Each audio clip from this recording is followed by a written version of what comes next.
કેશોદમાં ભારેથી અતિ ભારે વરસાદ પડતા ગુરુવાર દિવસ અને રાત્રિ થઈ 8 ઇંચ નોંધાયો હતો, જ્યારે શુક્રવાર એટલે કે સાંજે આજે સવારના 6 વાગ્યાથી સાંજના 4 વાગ્યે એટલે કે 10 કલાકમાં 8 ઇંચ વરસાદ નોંધાયો છે। આમ દર વર્ષની એવરેજ પ્રમાણે 947 મીમી એટલે કે 38 ઇંચ વરસાદ થવો જોઈએ, તેને બદલે 950 મીમી વરસાદ પડતા કેશોદ તાલુકામાં 100% વરસાદ થઈ ગયો છે। હવે જો ખુશીની વાત કરીએ તો જે વરસાદ પડે તે મેઘરાજાએ આપેલ બોનસ ગણાશે। આમ 2 દિવસ દરમિયાન કેશોદ શહેરમાં 16 ઇંચ વરસાદ પડી જતા દરેક સોસાયટીના રોડ પાણીમાં ગરકાવ થયા હતા। દર વર્ષની માફક રણછોડનગર, ગોપાલનગર, જાગનાથ જેવી સોસાયટીઓમાં લાંબો સમય પાણી વહ્યા હતા, જ્યારે રણછોડનગર આસપાસના નીચાણવાળા વિસ્તારમાં આવેલ ઘરોમાં પાણી ઘૂસી ગયા હતા। તો બીજી તરફ અલ્ટ્રા સ્કૂલની બાજુમાં મોટો વોકળો આગળ જતા નાલા નાખી સાંકડો કરી દેવાતા રોડની સુવિધાના નામે દર વર્ષની માફક નદી જેવો માહોલ જોવા મળ્યો હતો।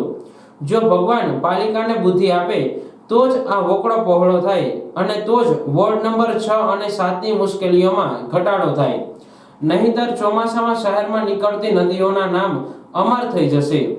એવી જ રીતે મેંદરડા વિસ્તારમાં વરસાદ પડતા સાબલી નદીમાં પૂર આવતા ડેમના 7 દરવાજા 2 ફૂટ ખોલવામાં આવતા તંત્રએ નીચાણવાળા ગામડાઓને એલર્ટ કર્યા હતા, જ્યારે ઓઝત નદી 2 કાંઠે વહેતા બામણાસા ઘેડ ગીગલી તરીકે ઓળખાતા વિસ્તારથી આથમણી દિશા તરફ થોડા અંતરે વજસીભાઈ બોરખતરિયા અને વિરમભાઈ બોરખતરિયાની વાડીના પાડા તૂટતા બામણાસા સીમ વિસ્તાર પાણીમાં ગરકાવ થતા ગામમાં પાણી ઘૂસી ગયા હતા, જ્યારે બાલાગામની સીમમાં એક ખેડૂતનો પાડો તૂટતા મોટા પ્રમાણમાં ખેડૂતોના પાકને નુકસાન થયું હતું।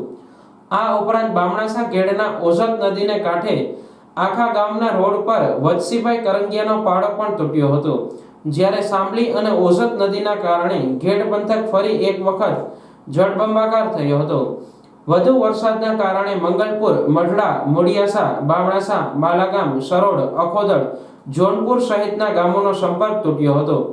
મંગલપુર જવા રસ્તે પાણીના કારણે એક ટ્રક ફસાયો હતો। આમ કેશોદ પંથકમાં ભારે વરસાદના કારણે રસ્તા, જમીન અને પાક ધોવાણ થતા મોટા પ્રમાણમાં નુકસાની થવા પામી હતી।